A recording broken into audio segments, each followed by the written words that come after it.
Oke, baik. Pada pertemuan kali ini saya akan membahas mengenai the role, history, and direction of management accounting.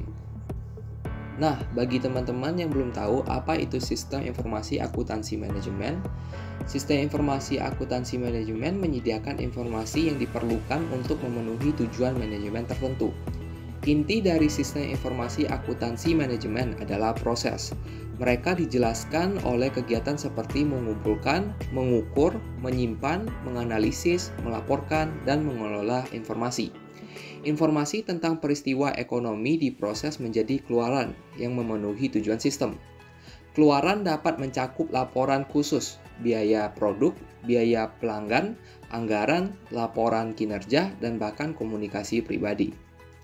Di sini kita bisa melihat bahwa tujuan sistem akuntansi manajemen itu ada 3. Yakni yang pertama adalah untuk memberikan informasi tentang penetapan biaya layanan, produk, dan objek lain yang menarik bagi manajemen. Yang kedua adalah menyediakan informasi untuk perencanaan, pengendalian, evaluasi, dan berkesinambungan peningkatan. Dan yang terakhir adalah memberikan informasi yang digunakan untuk pengambilan keputusan. Kemudian di sini ada namanya proses manajemen.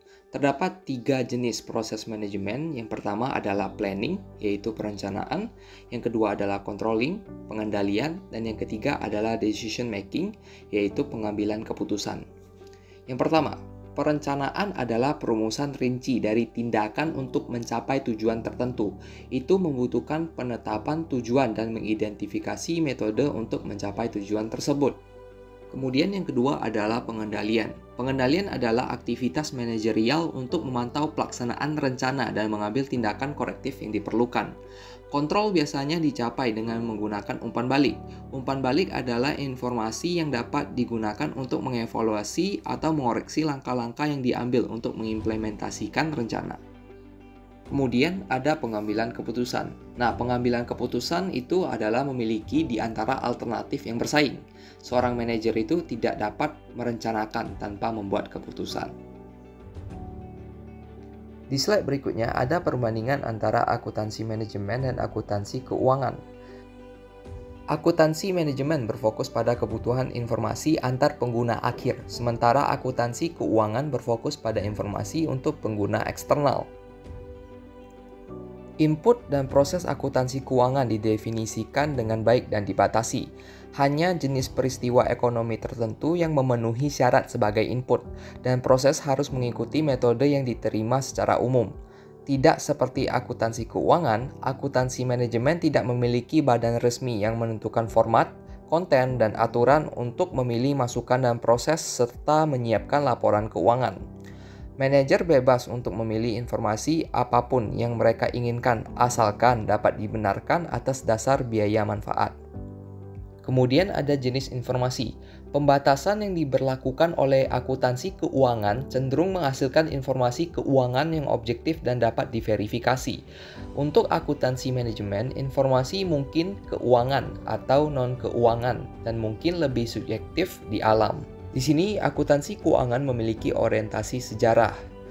Ini mencatat melaporkan peristiwa yang telah terjadi. Meskipun akuntansi manajemen juga mencatat dan melaporkan peristiwa yang telah terjadi, namun sangat menekankan penyediaan informasi tentang peristiwa masa depan. Kemudian ada yang namanya tingkat agregasi. Akuntansi manajemen menyediakan ukuran dan laporan internal yang digunakan untuk mengevaluasi kinerja entitas, lini produk, departemen, dan manajer. Informasi yang sangat rinci diperlukan dan disediakan. Sedangkan akuntansi keuangan, yang dimana di sisi lainnya berfokus pada kinerja perusahaan secara keseluruhan, memberikan sudut pandang yang lebih teragregasi.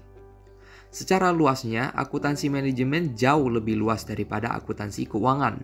Hal tersebut dikarenakan ia mencakup aspek ekonomi manajerial, teknik industri, dan ilmu manajemen, serta berbagai bidang lainnya.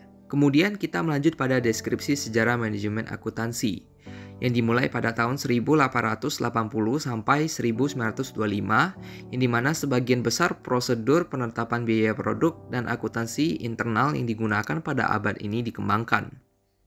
Kemudian pada tahun 1925, penekanan biaya persediaan untuk pelaporan eksternal, Dan dilanjut pada tahun 1950-an sampai 60-an, upaya untuk meningkatkan kegunaan manajerial dari sistem biaya tradisional. Dan dilanjutkan pada tahun 1980-an sampai 90-an, di mana upaya signifikan telah dilakukan untuk secara radikal mengubah sifat dan praktik akuntansi manajemen. Kemudian terdapat beberapa standar perilaku etis untuk akuntan manajemen. Yang pertama adalah kompetensi, yang kedua kerahasiaan, yang ketiga adalah integritas, dan yang keempat adalah objektivitas. Yang pertama adalah kompetens atau kompetensi. Yang pertama adalah menjaga kompetensi profesional, yang kedua melakukan tugas profesional sesuai dengan undang-undang, peraturan, dan standar teknis yang relevan, yang ketiga menyiapkan laporan dan rekomendasi yang lengkap dan jelas. Kemudian dilanjutkan dengan confidentiality, yaitu kerahasiaan. Yang pertama adalah menahan diri dari mengungkapkan informasi rahasia. Yang kedua memberitahu bawahan tentang cara menangani informasi rahasia. Dan yang ketiga adalah menahan diri dari menggunakan informasi rahasia untuk keuntungan yang tidak etis atau ilegal. Kemudian yang ketiga adalah integrity atau integritas. Yang pertama adalah menahan diri dari aktivitas yang akan merugikan kemampuan mereka untuk melaksanakan tugasnya secara etis. Yang kedua, menolak hadiah, bantuan, atau keramatamahan yang akan memengaruhi tindakan mereka. Yang ketiga, menahan diri dari menumbangkan pencapaian organisasi yang sah. Dan yang keempat, kenali dan komunikasikan profesional yang akan menghalangi penilaian yang bertanggung jawab.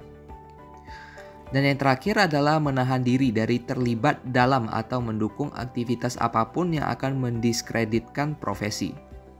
Dan untuk standar perilaku etis yang terakhir adalah objectivity, yaitu objektivitas.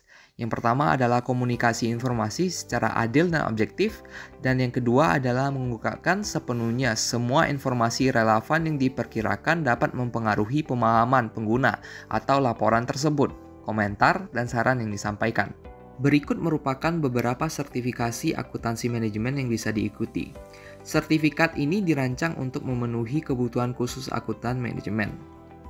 Yang pertama adalah CMA. Tujuan utama CMA adalah untuk menetapkan akuntansi manajemen sebagai disiplin profesional yang diakui, terpisah dari profesi akuntan publik.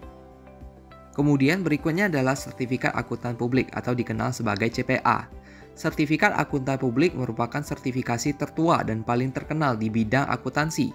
Tujuannya adalah untuk memberikan kualifikasi profesional minimal bagi auditor eksternal. Dan kemudian yang terakhir adalah sertifikat audit internal atau dikenal dengan CIA. Berfokus untuk mengendali kompetensi internal audit daripada audit eksternal seperti dengan CPA. Baik, itu saja yang bisa saya jelaskan terkait the role, history, and direction of management accounting. Mohon maaf apabila ada kesalahan dalam pengucapan kata. Sekian, terima kasih.